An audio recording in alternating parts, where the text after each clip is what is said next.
Bien, buenos días para todos y para todas. Espero que estén muy bien. Buenos días. Buenos días. Hola, buenos días.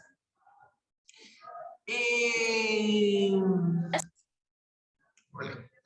Vamos entonces a arrancar, ¿listo? Había una tarea básica, fácil, espero que la hayan hecho, que hayan trabajado sobre su módulo, ¿listo? Les recuerdo que esta es la clase de química de ciclo 6, ¿listo? ¿Qué significa ciclo 6? Décimo y 11. Por favor, verifique que se encuentra en la clase que le corresponde, por favor. Química ciclo 6, décimo 11, ¿listo? La semana pasada, entonces, estuvimos trabajando sobre nuestro módulo con algunas preguntas, pero otras quedaron de tarea. Entonces, recuerden que la idea es que vamos a seguir trabajando en ellas, las vamos a ir corrigiendo para que por favor haga usted la labor en su módulo. Recuerden que ese módulo usted lo tiene que entregar al finalizar el semestre. ¿Listo? Y por eso, pues, específicamente lo vamos a ir dejando de tarea, lo vamos a ir corrigiendo en clase, lo vamos a ir trabajando dentro de nuestras clases para que por favor haga la labor porque debe entregarlo al final del semestre. Entonces, ¿quién me recuerda por favor en qué pregunta quedamos? Quedamos en las 6, profe. En las 6, listo. Entonces me va a permitir compartir la pantalla. O sea, ¿las 6 ya la hicimos? Sí, señora. Listo, las 6 entonces ya la hicimos. Entonces vamos a ver lo que tiene que ver con la pregunta número 7. Entonces dice en la pregunta número 7. En la pregunta número 7 lo voy a aumentar y lo voy a poner acá un poquito, ya ahorita voy a su lugar. Dice, vertemos agua en una probeta. ¿Cierto? Entonces lo primero pues es saber qué es una probeta, para saber dónde se está colocando el agua.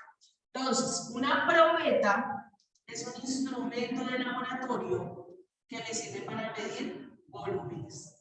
Entonces, esta es una probeta. No sé si de pronto me hayan visto. Es un material volumétrico porque me sirve para medir volúmenes. ¿Listo? Entonces, digamos aquí 100 mililitros, acá 200. Pues bien marcadito, no tiene la misma distancia. 300 mililitros. ¿Listo? Eso es una probeta. Un material que me sirve para medir volúmenes. Dice, vertemos agua. Entonces, aquí pusimos agua. H2O. Hasta la marca de 300 mililitros, que es lo mismo que decir 300 centímetros cúbicos. Entonces, hasta aquí pusimos agua. Hasta 300 mililitros. Luego dice, sumergimos en ella. Entonces, aparte de que le pusimos agua, ahora vamos a poner dentro de este mismo recipiente una piedra de forma irregular, una piedra amorfa. Entonces, simplemente la vamos a poner ahí dentro de ese mismo recipiente. Entonces, ¿qué pasa cuando yo pongo la roca adentro? Específicamente observamos que el nivel de agua sube, ¿cierto? Sube. Yo tenía 300 mililitros y ahora introduzco una roca, el nivel del agua sube. ¿Sube hasta dónde? Hasta 350. Eso dice el ejercicio por ahora. Entonces sube de 300 a 350. O sea que aquí hay una diferencia de 50 mililitros cuando incluí la roca. Luego, dice, si la masa de la piedra, esa piedra tiene una masa, es decir, una cantidad de átomos y moléculas de 220 gramos, dice, ¿cuál es su densidad? Entonces, para hallar la densidad específicamente, ¿cierto? Teníamos que utilizar una ecuación. La densidad es igual a la masa dividida en el volumen. ¿Sí están observando ahí o no? Ahí dicen algo. Sí, señora. Listo, perfecto. Entonces simplemente es reemplazar el valor de la masa, 220 gramos, y dividir en el valor del volumen. Pero ¿cuál es el valor del volumen? ¿Cuál creen? 50. Muy bien. ¿Por qué 50? Porque esa fue la cantidad que se desplazó el agua después de que incluí la roca, ¿cierto? Y como me están preguntando es por la densidad básicamente de la roca, entonces estoy teniendo en cuenta el volumen, lo que desplazó. Entonces la masa de la roca es de 220 gramos. El volumen de la roca es lo que desplazó el agua. Teníamos 300 y llegó hasta 350 cuando la metí en el recipiente. Entonces 50. Y luego simplemente operación matemática. 220 gramos dividido en 50 mililitros. ¿Cuánto les dio? 4.4. Muy bien. Y ya serían solo las unidades. 4,4 gramos que están acá sobre, ¿cierto? Dividido en los mililitros. La densidad es de 4,4 gramos por mililitro. Es decir, que hay una masa de 4,4 gramos de esa roca por cada centímetro cúbico, ¿cierto? Porque recuerden que mililitro y centímetro cúbico son equivalentes. Perdón.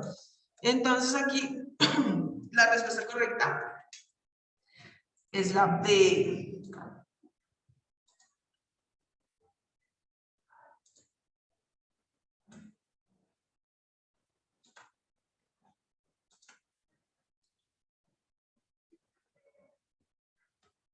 Dale, Andrea, sal y vuelve si entras.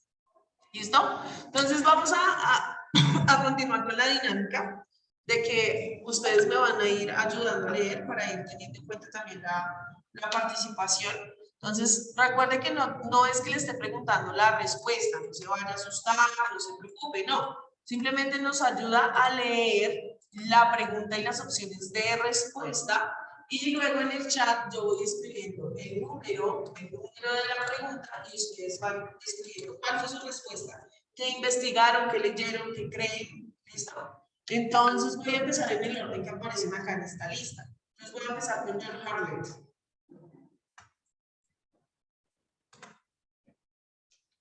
Ayúdanos a leer la 8.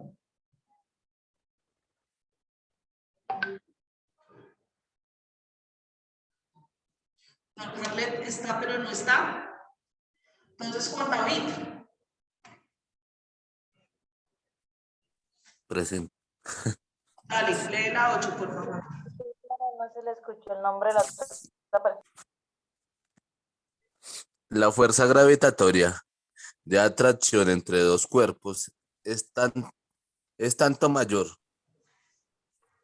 cuanto mayor es la masa de ambos cuerpos y menor la distancia que los separa. Esa es la A. B. Cuanto mayor es la masa de ambos cuerpos y la distancia que los separa. C. Cuanto menor es la masa de ambos cuerpos y menor la distancia que los separa. Listo, Juan, muchas gracias. Entonces, vamos a ver qué posibles respuestas hay para la pregunta número 8. ¿Qué encontraron acerca de esa fuerza gravitatoria que está relacionada con el peso de los cuerpos, ¿cierto? Esa fuerza de atracción entre dos cuerpos distintos, ¿cómo funciona? ¿Será que es mayor, ¿cierto? Es decir, que hay más atracción cuando la masa de los cuerpos, ¿cierto? Es mayor y la distancia que los separa es muy poquita. Están más atraídos. ¿Cómo creen que funciona? O cuando efectivamente la masa de los cuerpos es muy grande, pero entonces la distancia que los separa es mayor. ¿Será que están más atraídos? Creo que se puede un poco desde el sentido común, ¿no? Un poco desde la lógica. Cuanto menor es la masa de los cuerpos, tienen masas muy pequeñitas y la distancia que los separa es poquita. Entonces, bueno, voy a ver qué opciones de respuesta ubican ustedes en el chat. Entonces, por acá tenemos para la 8, entonces John Harlan dice que la A, Andrea no, que la B, Lina la A, Luna la A, Jasmine dice respuesta es la A, Geraldine también dice que la A, FK 0403 dice que la A, Tatiana que la A, Juliana Rodríguez que la A, Brian dice que la C, Andrea que la B, Alba que la C, Juan también dice que la C, Jennifer que la C, listo, muy bien. Entonces, pilas, respuesta correcta, la A, ahí. Me copio acá la X. Entonces, ¿qué significa? Que hay más atracción cuando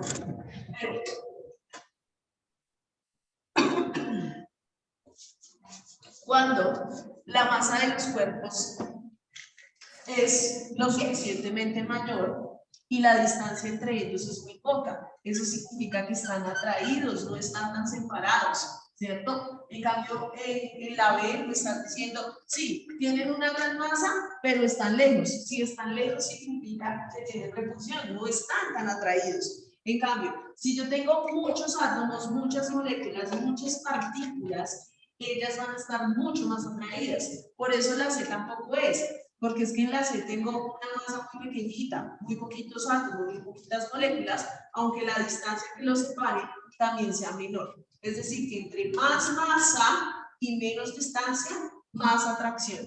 Más masa, menos distancia, más atracción. ¿Por qué? Porque la masa está relacionada con la cantidad de átomos y moléculas presentes en un cuerpo. Entonces, efectivamente, para la 8, como acabamos de decir, la respuesta correcta es la A. Por favor, si lo tienen bien, perfecto. Si no, por favor, corrijan, que no hay ningún problema. ¿Listo? Entonces ya nos ayudó a leer Juan David. George Harlet, creo que querías leer ya luego. No sé si ya estás lista para la 9. Pero fue un momento ya.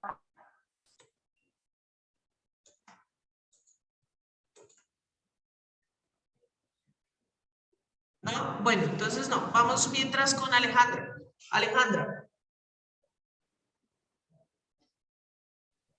Martínez. Bueno, es que estaba ocupada. El niño me llamó. Ya. ¿Cuál era la que tenía que leer? La 9. ¿Cuáles son las partículas constituyentes de un átomo?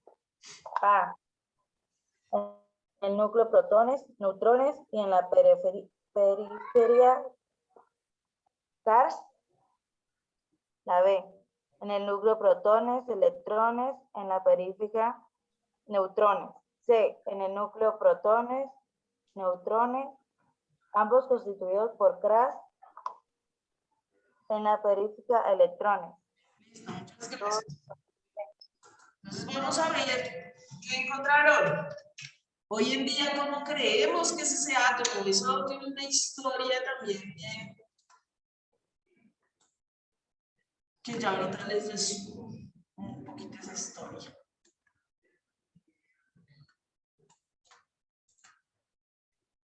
Entonces, ustedes vayan escribiendo ahí sus opciones de respuesta. No se preocupen, ya los leo.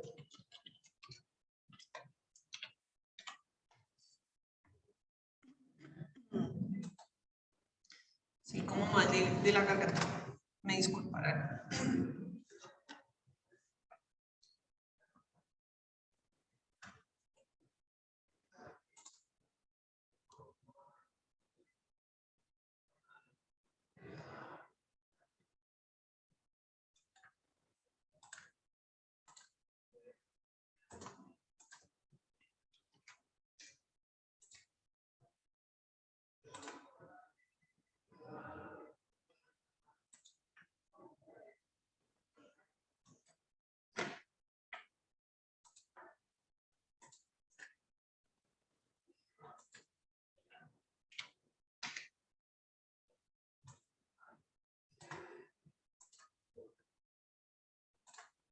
Listo, los leo entonces.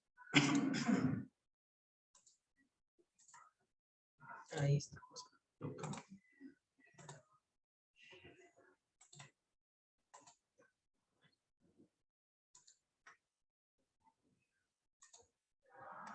Entonces por acá dicen la C, la C, la C, la C, por acá no, que la A, que la C, que la C, que la C, que la C, digamos que la gran mayoría se fue efectivamente entonces por la C. Espérenme y les vuelvo a compartir mi pantalla, que se me estaba compartiendo, convirtiendo el video de la clase anterior. Listo. Entonces, en la número 9, ¿cierto? El átomo, pero ¿qué es el átomo? ¿Cierto? Hay que saber qué es esa vaina y de dónde sale esa palabra. Entonces les cuento rápidamente que ya habíamos hablado un poco acerca de los griegos, ¿cierto? Que son los primeros filósofos y los primeros pensadores.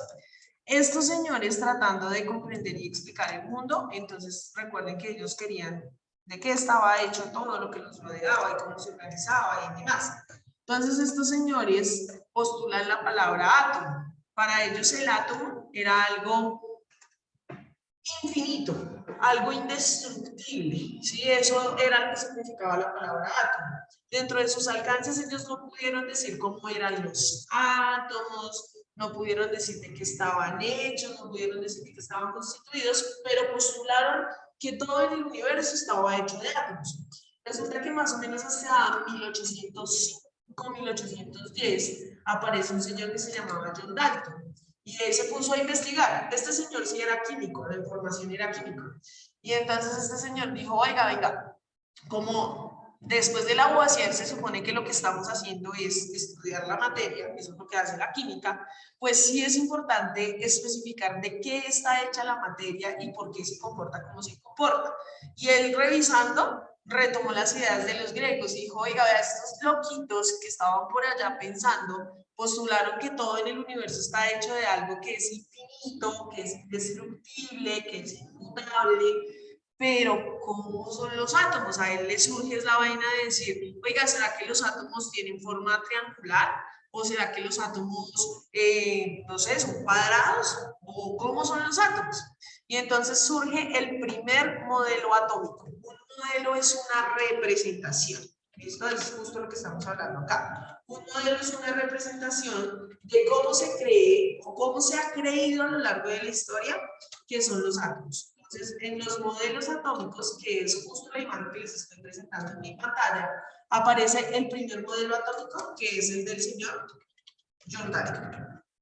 ¿Qué hizo él? Retomó las ideas de los griegos y dentro de eso dijo, vean, yo creo que los átomos son esféricos, que son esferas duras, rígidas y compactas. Ellas no tienen nada dentro, pero pues son impenetrables, son infinitas. Él estaba retomando las ideas de los griegos.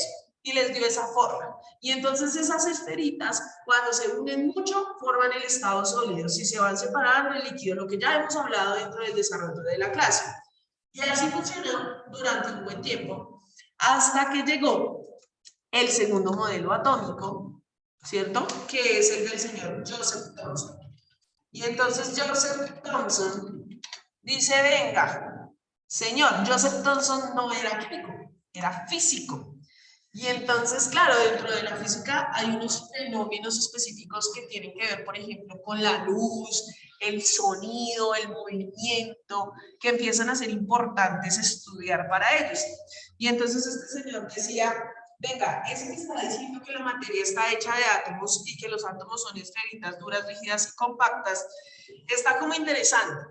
Pero a mí me parece que eso no puede ser como que, ay, las bolitas se van uniendo. ¿Y cómo se van uniendo? ¿Por qué se unen? Debe haber una razón para que se unan. Y este señor propone su modelo atómico que se conoce como el pudín de pasas o el pastel de pasas. Y él decía, en el átomo adentro hay cargas. Y las cargas son las que generan atracción. Lo que hace que hayan átomos que se unan mucho, mucho y formen algo sólido. O hay átomos que no se unen tanto, ¿cierto? Y forman algo líquido. Y hay átomos que efectivamente se repelen y se dispersan y forman algo en estado gaseoso. Entonces, ¿qué dijo este señor? Listo, está bien, le mantengo la forma. El átomo es una esfera, pero es una esfera de carga positiva. Es decir, que empiezan a aparecer protones. ¿Listo? Y dentro de esa masa de carga positiva, incrustados están los electrones, que son las cargas negativas. Este señor descubrió el electrón. Lo hizo a través de experimentación, específicamente él ya pues tenía un laboratorio, era físico, y él decía, mire, ¿por qué hay cargas positivas y cargas negativas? Porque yo con un imán puedo llegar a desviar un haz de luz. Si en el haz de luz o hay un flujo de electrones, es decir, de cargas negativas, y yo acerco un imán del lado negativo, no va a pasar nada. El flujo sigue constante. Pero si yo pongo el imán del lado positivo, va a haber atracción. Es decir, que cargas opuestas se atraen, cargas iguales se repelen. Y entonces los átomos que están formando la materia tienen cargas. ¿Listo? Él fue el señor Joseph Thomson. Pero resulta que Joseph Thomson tenía un estudiante muy pilo, que era el señor Ernest Rutherford. Ernest Rutherford. Y, ay, acá me quedó al contrario. Este H. Ernest, no, ahí sí me quedó bien. Ernest Rutherford. Y entonces Ernest Rutherford estaba, ¿o es HT? No. Y entonces Ernest Rutherford estaba informado de algo súper importante que estaba pasando en Alemania. Y era que por allá había una pareja de esposos, los esposos Curie, Pierre y Marie Curie, que junto con Henri Becquerel estaban estudiando minerales que irradiaban luz. A ellos les interesó un mineral que se llamaba la Blechbenda. Y resulta que era un mineral que irradiaba energía, irradiaba luz, ¿sí? Y ellos dijeron, oiga, ¿por qué esto? Si es que el carbón también es un mineral, pero no irradia luz. Hay algo distinto en los componentes y hay algo especial en ellos que hace que efectivamente uno no irradie luz y el otro sí. Que el otro de alguna manera diga, oiga, aquí hay un montón de energía que puede llegar a ser explorada y utilizada. Y entonces aparece todo el descubrimiento de la radioactividad. Los esposos Curie y el señor Henri Becquerel se consideran los padres del estudio de la radioactividad, lo que tiene que ver específicamente con cómo se comportan los átomos que se dice que irradian o son radioactivos.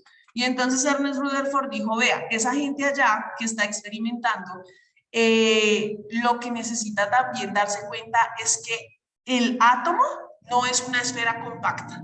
En el centro del átomo hay algo que se llama núcleo atómico, es decir, que tiene un centro, algo similar a cómo funciona el sistema planetario. Entonces, que el Sol está en el centro y girando alrededor estaban los planetas, hasta ese momento era la concepción, ¿cierto? Y entonces él dijo, pues los átomos que forman la materia también tienen un núcleo atómico. Y en ese núcleo es donde van a estar los protones y los neutrones, una tercera partícula. Entonces, protones y neutrones en el núcleo. Y él dijo, girando alrededor, en órbitas, girando alrededor, van a estar las cargas negativas, es decir, los electrones. Eso postuló él. Este señor rompe la historia del átomo en dos porque decimos, oiga, el átomo no es tan indivisible como creían los griegos. Estamos hablando de que hay una parte central que es un núcleo y que hay una corteza externa que son órbitas. Y estamos hablando que dentro del núcleo hay cargas y que fuera en esa corteza también hay cargas. No es, realmente sí está dividido, no es indivisible. Hoy en día sabemos que es verdad. Hoy hablamos de fisión nuclear, es decir, que se rompe el núcleo de los átomos. Lo podemos romper y podemos generar energía nuclear. Y hablamos de bombas atómicas, ¿cierto? Y hablamos de bombas nucleares. Entonces, eso específicamente, pues se vuelve muy importante dentro del desarrollo de la química y el estudio del átomo. Pero entonces este señor también tenía un estudiante, y es verdad, era uno el profe y el otro era el estudiante. Entre ellos, en la historia de los modelos atómicos, esto se dio dentro de una relación académica. Y entonces aparece el señor Niels Bohr. Y Niels Bohr le dice, maestro, lo del núcleo es totalmente cierto. Ya lo comprobaron los esposos Curie y el señor Henry Becquerel. Hay un núcleo que hay que utilizar y que se puede manipular. Efectivamente en el núcleo están las cargas positivas y las cargas neutras, que son los neutrones, es decir, protones y neutrones. Pero lo que pasa es que si usted está diciendo que esto funciona más o menos como el sistema planetario, pues le cuento que los planetas no giran en órbitas locas desordenadas, ¿sí? Sino que ellos tienen unas órbitas más organizaditas y tiene que ver una relación con órbitas circulares, un tanto más organizado hacia el sistema planetario. Y entonces él postula que las órbitas no son así desordenadas, sino que vienen como por niveles de energía. Entonces una primera órbita circular es un primer nivel de energía, una segunda órbita que también va a circular es un segundo nivel de energía. Hoy en día conocemos 7 niveles de energía, 7 niveles de energía. En algún momento estudiaremos la tabla periódica y ahí nos vamos a dar cuenta que también están referenciados esos 7 niveles de energía y que en cada uno de esos niveles de energía es donde se ubican los electrones. ¿Listo? Hasta ahí funcionaba perfecto.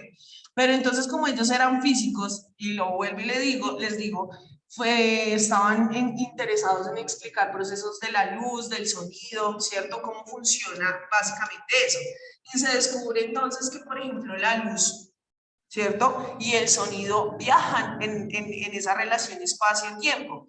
Y entonces las órbitas no solamente son circulares, es decir, no solo se dispersan de manera circular, sino que tienen un movimiento mucho más amplio. Es decir, que no solamente hay órbitas circulares, sino que también hay órbitas elípticas. Eso lo dijo el señor Sommerfeld, que es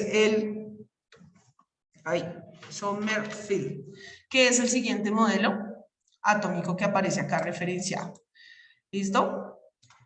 Y acá hay una relación entre Sommerfeld, y el siguiente, que es cómo funciona como una onda, no solamente circular y elípticas, sino en constante movimiento. Pero ahí no se quedó. Aparece entonces el señor Schrödinger y el señor Heisenberg, que también eran físicos. Físicos y matemáticos, y ellos postulan el modelo atómico actual. Así es como se cree que son los átomos en la actualidad. Efectivamente hay un núcleo con cargas positivas y cargas neutras, pero miren, las órbitas no son ni circulares, ni elípticas, ni vienen en un movimiento constante. Las órbitas pueden ser, o los orbitales atómicos, que es donde están ubicados los electrones, pueden ser circulares o pueden ser lobulares, es decir, que tienen distintas formas. Ese es el modelo atómico actual. Pero adicional a eso, Schrödinger y Heisenberg dicen, bueno, hay cargas positivas, cargas neutras y cargas negativas. La pregunta es, ¿esas cargas están hechas de algo? Esa era otra pregunta que tocaba responder.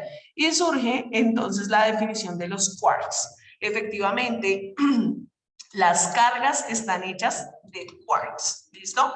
Lo que nos lleva entonces a que la pregunta número 9, la respuesta correcta, ay, perdón, es la C, ¿listo? En el núcleo protones y neutrones, ambos constituidos por quarks, y en la periferia están los electrones, ¿listo? Entonces, muy bien los que pusieron la C, los que no importa, podemos corregir. Y además, entonces, vamos saliendo de situaciones frente a el átomo y modelos atómicos. ¿Listo? ¿Preguntas hasta acá?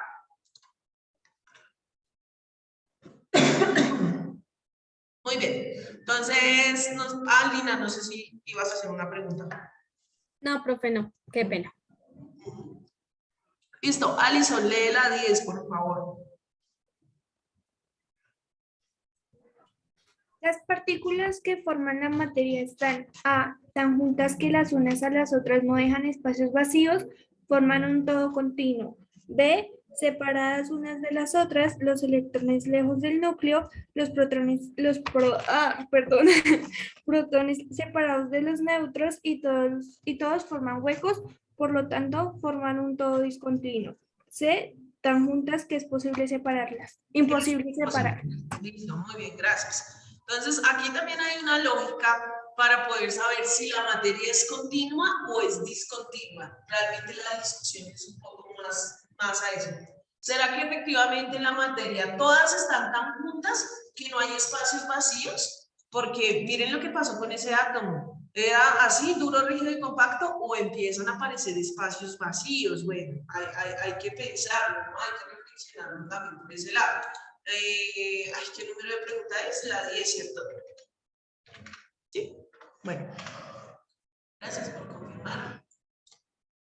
La 10, me perdí cambiando de una diapositiva a la otra, sí, la 10.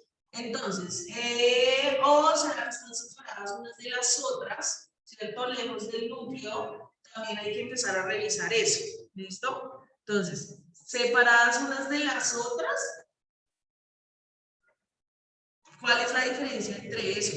Todas, absolutamente todas están juntas, o aunque estén juntas hay espacios vacíos. Recuerden que yo les mencionaba, aunque estén lo más juntas posibles, miren, el átomo no es duro, rígido y compacto. Yo veo mucho espacio vacío. ¿Listo? Entonces no se aceleren. No se aceleren los que empezaron a escribir sus respuestas. Entonces, separadas unas de las otras, porque los electrones están lejos del núcleo. Miren dónde están los electrones. Siempre los ubicaron ¿dónde? De manera externa. Acá siguen estando de manera externa. Acá lo que pasa es que el núcleo está dibujado mucho más pequeño. Los protones separados de los neutrones y todos formando huequitos, es decir, hay espacios vacíos, por lo tanto forman un algo discontinuo, es decir, que ya no es como Dalton pensaba, que era un solo espacio rígido y compacto, o tan juntas que es imposible separarlas. ¿Será que las partículas o la materia, perdón, no se pueden separar? Porque recuerden lo que les decía, hoy hablamos de fusión nuclear, yo puedo romper, y yo al romper estoy separando. Entonces, bueno, voy a ver qué pusieron de respuestas. Esta clase me pasa muy rápido. Entonces, bueno, por acá dicen que la C, por acá dicen que la B, que la C, que la B. Y el resto no digo nada. Por acá dicen que la B. Entonces, número 10. Número 10. Muy bien, la B. ¿Listo? Porque recuerden que los electrones están ubicados de manera separada de las otras, de los modelos atómicos. Desde Thomson, desde que se descubre, los electrones no se están uniendo con los otros, están separadas, esa es una, ¿cierto? Los protones y los neutrones están en el núcleo, pero obviamente también hay un espacio entre ellos. Miren, acá, desde Niels Bohr se logra observar ese proceso. Y por lo tanto forman un todo discontinuo, ¿listo? Porque específicamente la es mentira. Nosotros sí podemos separar, nosotros hablamos de fisión nuclear, de rompimientos, hablamos de que yo puedo arrancar los electrones de un átomo, ¿listo? Entonces, esa sería la 10. Me había ayudado a leer. Brian, abre tu micrófono y dime la pregunta. Porque me dices, es que no estoy entendiendo, que no estás entendiendo. Pues es que la última partecita que tú estás explicando es que es muy confuso. ¿Qué? ¿Esto? ¿Lo de los modelos atómicos? Sí, o sea, es que todo eso me parece muy confuso. Pero mira, simplemente narrando la historia de cómo era el modelo atómico actual y cómo se conoce que es hoy en día. Antes se creía que los átomos simplemente eran esferas y que no tenían nada dentro. Luego se descubren las cargas, que hay cargas positivas y cargas negativas. Luego este señor dice, hay que organizar esas cargas. Hay un núcleo y las cargas van por fuera, ¿sí? En órbitas así desordenadas. Este señor dice, las órbitas no son desordenadas, simplemente son circulares. ¿Hasta ahí estás comprendiendo? Estoy resumiendo todo lo que ya dije. ¿Sí, Brian? Sí, sí, señora. Y entonces aquí decimos, no solamente son circulares, sino que además, ¿cierto? Son ovaladas. Entonces no solamente son circulares y tienen un movimiento elíptico, por decirlo así, son elípticas y tienen un movimiento elíptico. Y aquí decimos en el modelo atómico actual, el núcleo específicamente se presenta, pero no son solamente circulares y elípticas, miren, son esféricas y lobulares que parecen como unas peritas. Ahí es donde se van a ubicar los electrones, básicamente. Es lo que mencionaba en resumen, esa es una historia.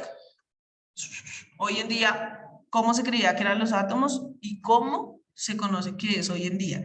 Y entonces acá hablábamos que las partículas que constituyen el átomo, específicamente en el núcleo, son los protones y los neutrones, que ambos están constituidos por quarks, porque estos dos señores dicen, oiga, ¿será que las partículas están hechas de algo o eso es lo más mínimo que podemos encontrar? Nos damos cuenta que están hechas de quarks, que así se organizan para generar las cargas. Y aquí lo que Profe, estamos ¿qué es hablando, quarks?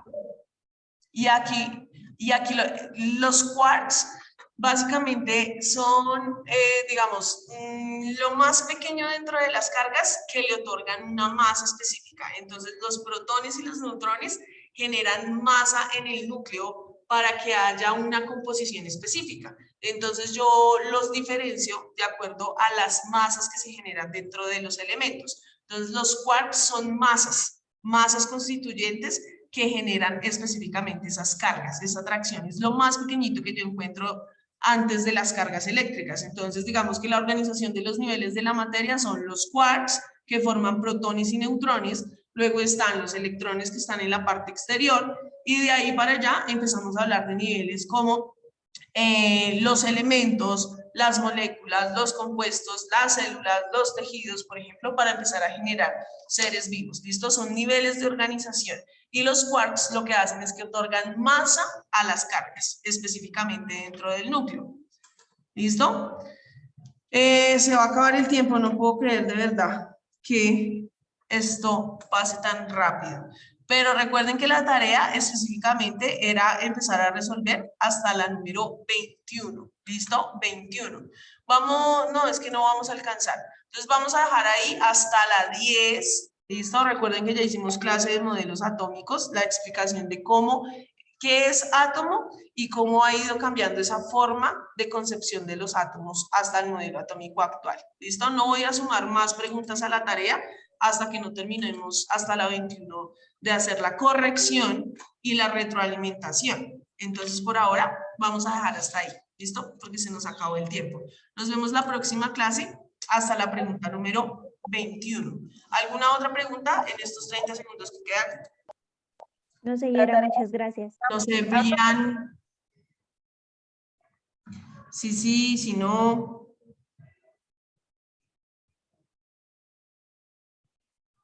Parece que no. Que tengan un excelente fin de semana. Nos vemos en el siguiente. Investigar qué son los átomos. Gracias, profe. No hay tarea. Resolver hasta la 21, la que había hoy. Si ya lo hicieron, perfecto. Si no lo han hecho, ahí es el rollo. Si no lo han hecho, háganlo hasta la 21, ¿listo? Y ya luego dejamos otra tareita. Por ahora no.